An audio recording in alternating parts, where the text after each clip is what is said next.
Hi,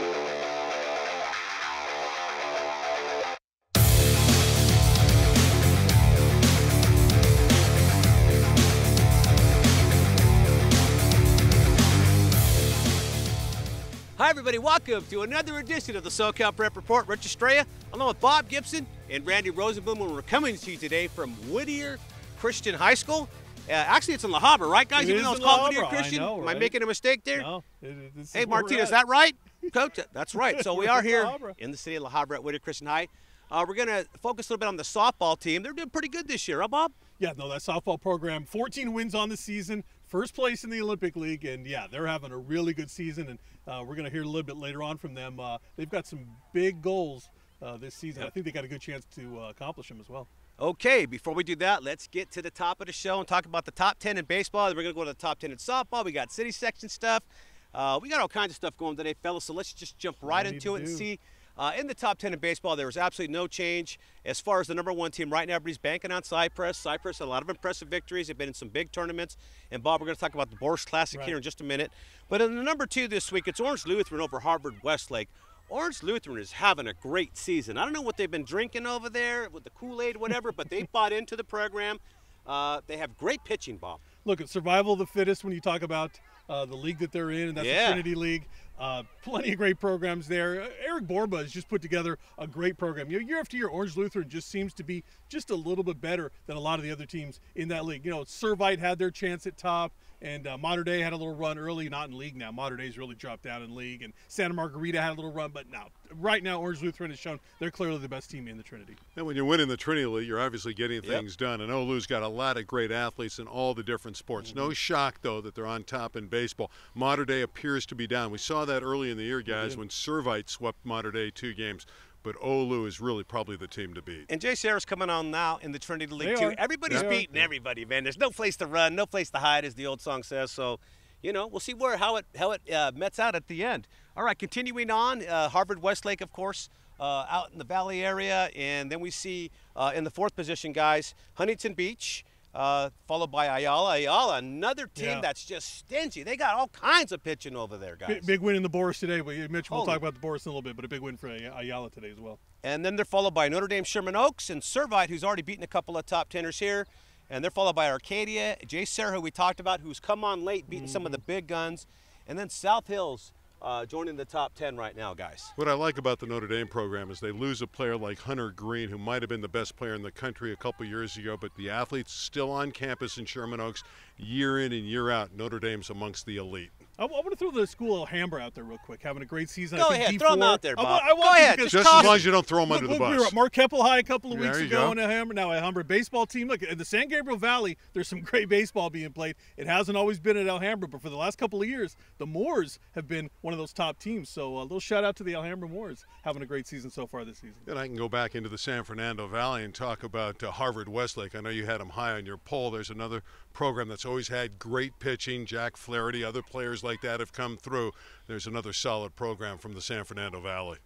All right, every team's got a general manager, just like every school. And the GM here is Carl Martinez. And Carl, thank you for joining us today. Great. Hey, great to have you guys here today. All right. Now, we know you got some fundraising stuff going on at the school, and we always like to promote those. So why don't you tell us what you have up and coming? All right. Our baseball team has their annual big fundraiser, which is April 22nd. It's at noon. It's at the Candlewood Country Club in Whittier. So that's their one big push they do each year. We'd love to get a great turnout there. So noon is the tee off, and they're heading out from there for the big golf tournament. You know, that's a good place. If you guys do go out there, be sure to throw Randy Rosenblum's name out there, because Randy is a member there.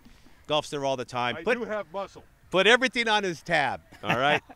So, anyways, Whittier Christian, hotbed for a lot of sports. You guys had success in football, wrestling, softball team's doing good. Give us an overview on the sports scene this year. Hey, so we actually have 18 CIF sanctioned sports here. We're proud to have that.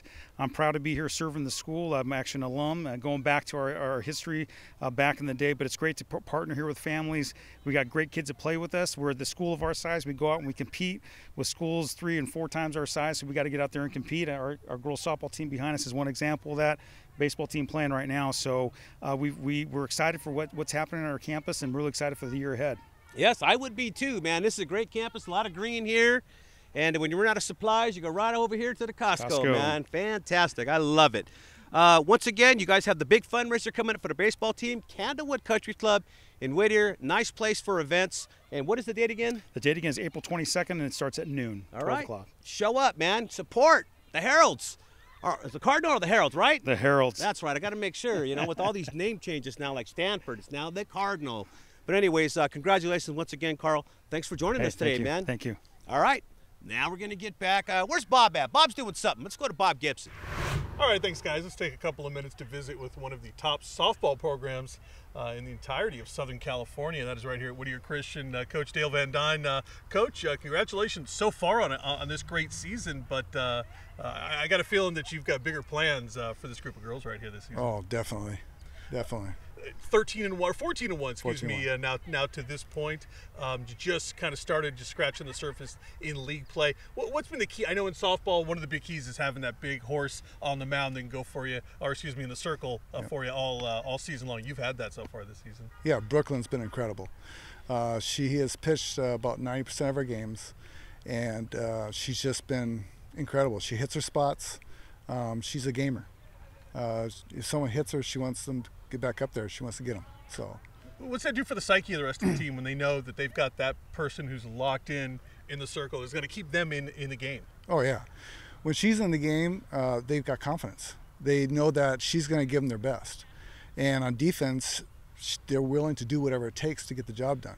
Outfield, infield, they're willing to work on whatever they need to work on. So they're good. They're a good group. They play well together.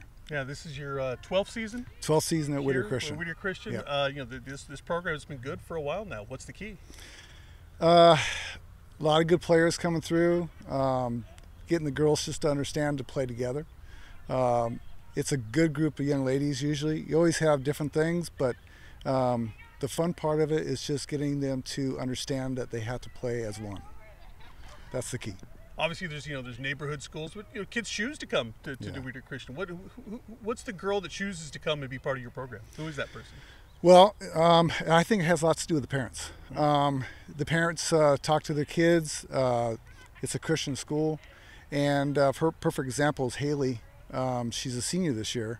Had a chance to go to Habra, and she came to Whittier Christian, did a visit, and she wanted to be someplace that it was a Christian school, and she liked the atmosphere.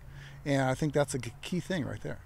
You look up, you see yourself in the CIF Division 5 rankings. Third, I think, right now is of no, we're number one right taping. now. Oh, you're number one right now. Yeah. So I'm looking at an old ranking probably then. Okay, number one in the division. What's that do? I know coaches like to downplay it. You don't want to talk about it too much, but the girls see it, right? I mean, the girls see it. Unfortunately, right? But it's something to be proud of at this point, right? It is, and I don't want them to get relaxed. I need them to stay focused. It's easy to see that and then get a little overconfident. Every time I've played in CIF, I've told the girls we're the underdogs, and this group is so hard because they see what they're doing. But I've seen Torrance play, and we've got our hands full. One loss on the season, as I mentioned, that was to Lakewood early in the season.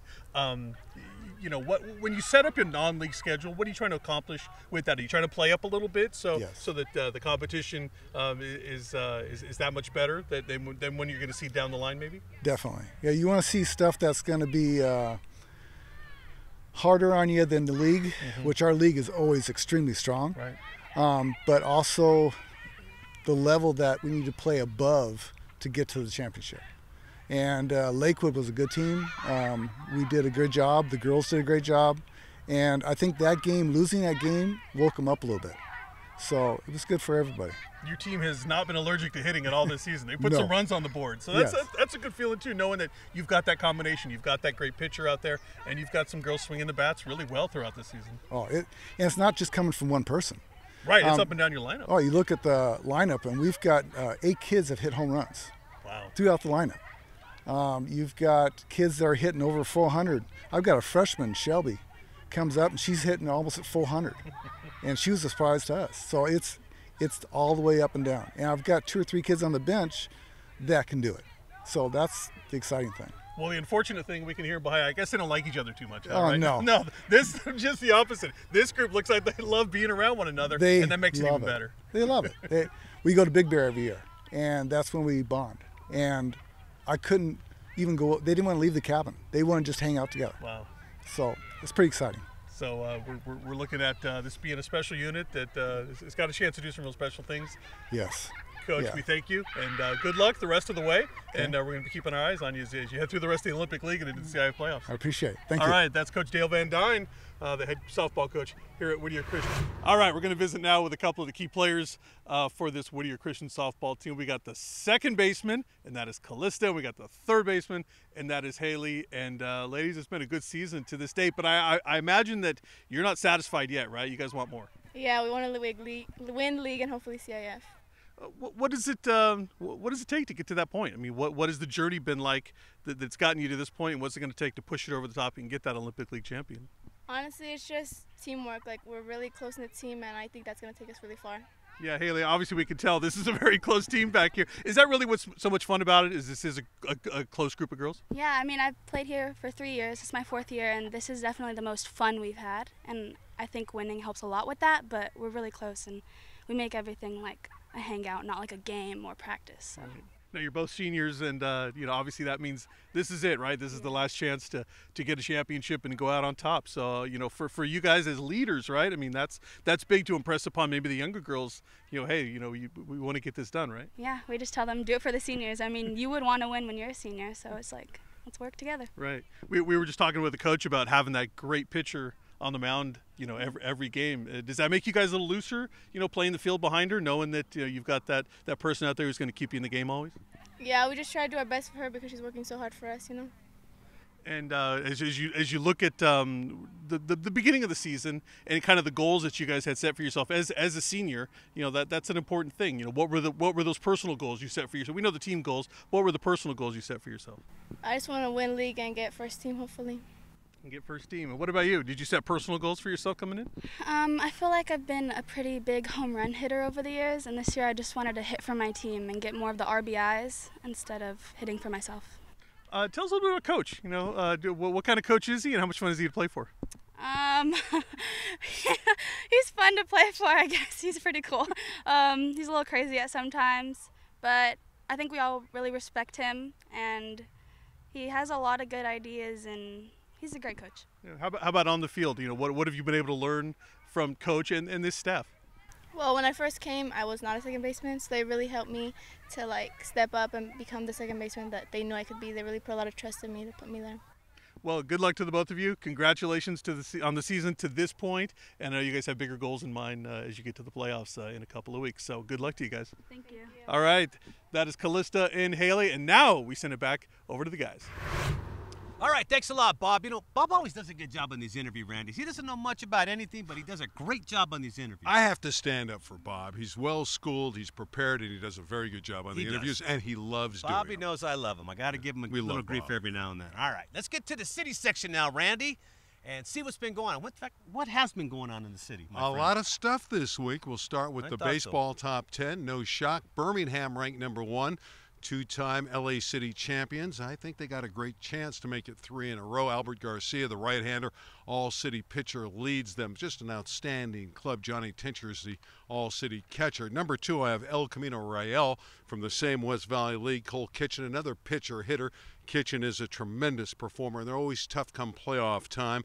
I have Palisades, number 3. The Dolphins out to a 10-2 record. Great pitching staff. Lucas Braun, their pitcher, throwing very well currently. Number 4, San Pedro, off to a terrific start. Quality victories, one of them over Palisades. Chatsworth, tradition there. The Chancellors are always good. Gabe Achucaro, side-arming pitcher, is outstanding. Poly has another good pitching staff. I have them number 6 out of the East Valley.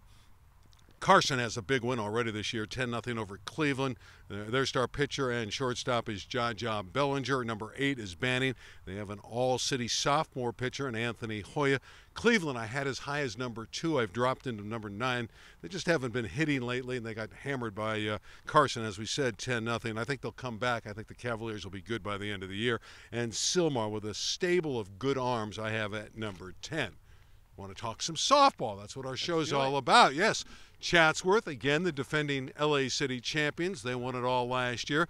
They have the best pitcher back in the circle. She's Ava Justman, 9-1 to start the year. Chancellors are 11-3 overall, but Ava's been terrific. Number 2, I have San Pedro, and the Pirates have won more titles than any other school, 17. They've been very good. Brianna Velasquez is an outstanding pitcher. She has a perfect game this year. San Fernando, a very athletic squad. They're 8-2, number 3. Number 4, I have Kennedy, Craig Becker's squad, a traditional power. He's won a city title there. The Cougars are always a threat. Carson can always hit. They're hitting a little better than most of the teams this year. They can even get better. 7-5 overall are the Colts. In my second 5, I have El Camino Real with 15 city titles. Jody Borenstein does a nice job with that ECR program. Paulie out of the Sun Valley area. Manny Peralta, the head coach, has had over 300 victories in his career. I have them in the top 10. Marshall, very young, talented team, especially in the pitching department. 7-3 are the Barristers. Birmingham, another young squad for Jim Rose, 7-2. Number 9, and Eagle Rock, the most talented team in the Northern League, I have as my number 10 team. A little football news for Rich Estrella, folks. Crenshaw has released its football schedule, and they're going to open up at home with Reseda, the Regents, who won a slew of games last year. Reseda had a great team, but they'll be on the docket for Crenshaw. Is that normal for them early on to start with a city team, though? No, they've been playing with Southern Section schools a lot. I thought so. But they know that Reseda's good. They also will have Garfield as we look at these 5 games. Upland, Downey, then Garfield at home. Robert Garcia, the head coach, Robert Garrett, the head coach, and Coach Hernandez of Garfield are very good friends, so no shock that they're playing. And then they finish up with Lawndale, which won a state title and won 14 games last year. Basketball news. At the Battle of the Valley, the West over the East, 114 to 113. Cassius Stanley hit a 17-footer with 3 seconds left to win it. He was the MVP of the game. He also won their 3-point shooting contest. Pretty good. Cassius Stanley is very good. In fact, he told me he's down to 3 schools. UCLA, Oregon, and Kansas are the final 3. But Cassius was great, and he hit the game winner for the West, who won the Battle of the Valley, the 23rd edition. Haley Burfield played in the girls' game. She's the LA City Player of the Year, but they had to struggle early, but broke away late and won 113-93 over the East. Amanda Avinger was the MVP. She scored 24 points. Some other notes here. I want to mention Ethan Anderson, the great basketball player from Fairfax. He was the Boys City Player of the Year. Decommits from UNLV. UNLV fired Marvin Menzies, their head coach, so he decommits. And now he's going to USC. They have a great group of players. And aren't they all? Anderson's going to be a terrific get for the Trojans. Going to SC this year. Physical guard who can really, really get it done. And in volleyball, a couple of big scores in the West Valley. Granada Hills fell in 5 sets to El Camino Real. The Conquistadors came back from 2 sets to 1 down to win it. And they had just come back from Hawaii. They had a tournament in Hawaii, so a great win for ECR.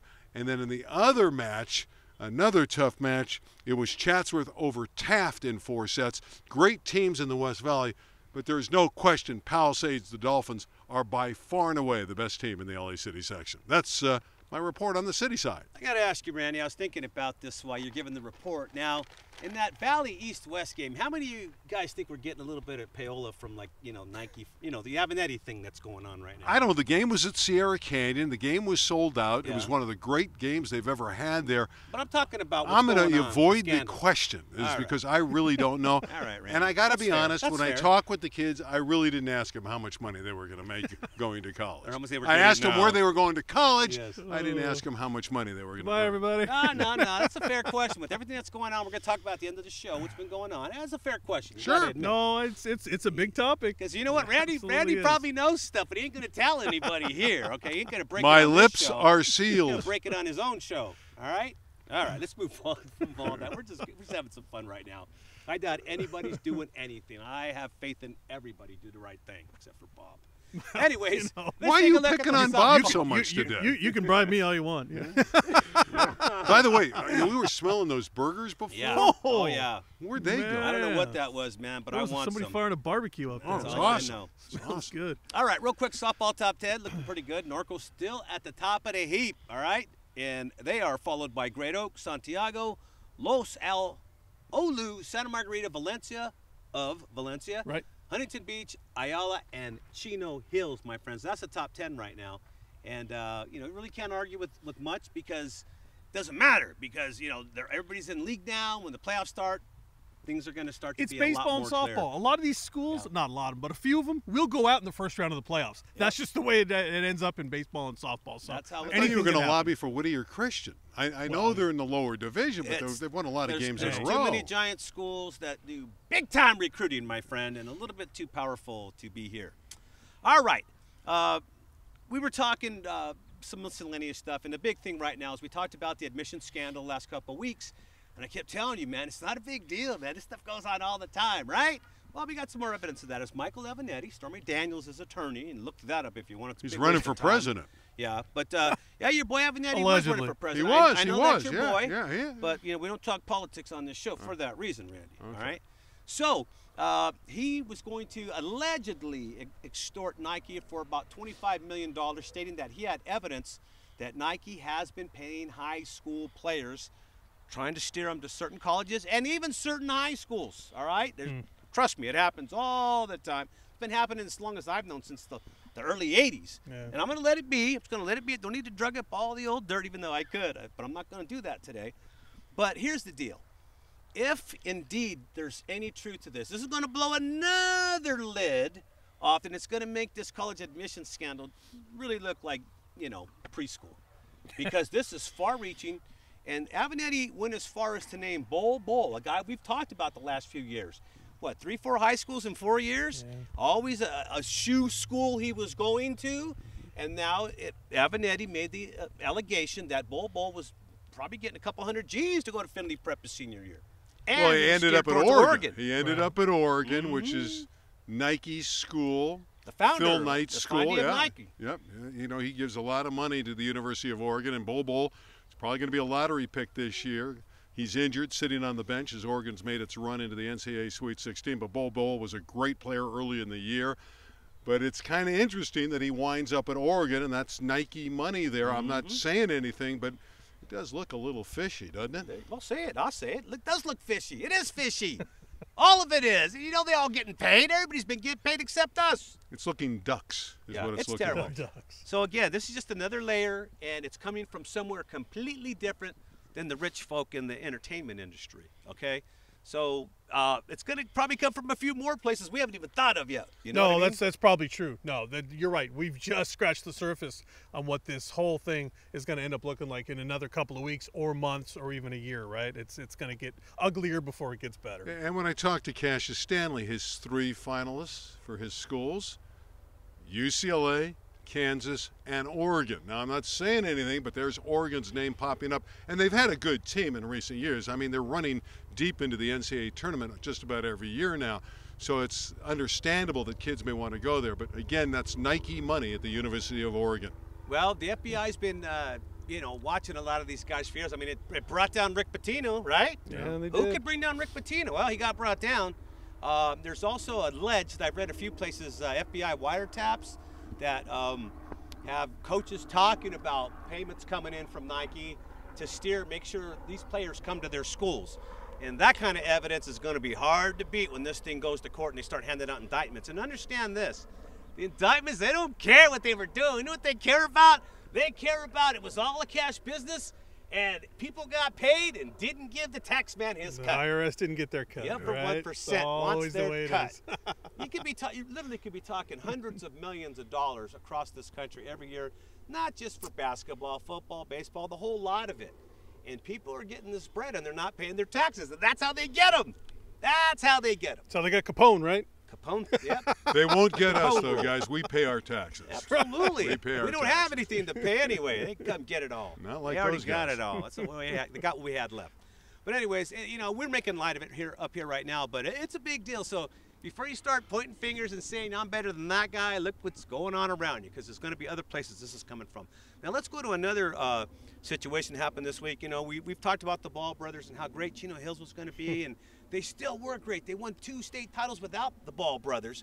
But what's going on with Lonzo Ball is really terrible. I mean, it's all, he was betrayed by a family friend and had to basically dissolve his business with the Big Baller brand with his dad and Foster. I just think it's sad that we see a situation where the athlete is taken advantage of again. I mean, it's $1.5 million, so that's a lot of coin I'm sure he'll make it up. He'll have a productive NBA career, but that stings to have a friend betray you like that. Is this the end of the Big Baller brand? Yes, Absolutely. it is. It's over. But how much money did they have when you can miss? You're missing 1.5 in cash, and nobody even cared until tax time. Came and went like Hailey's come.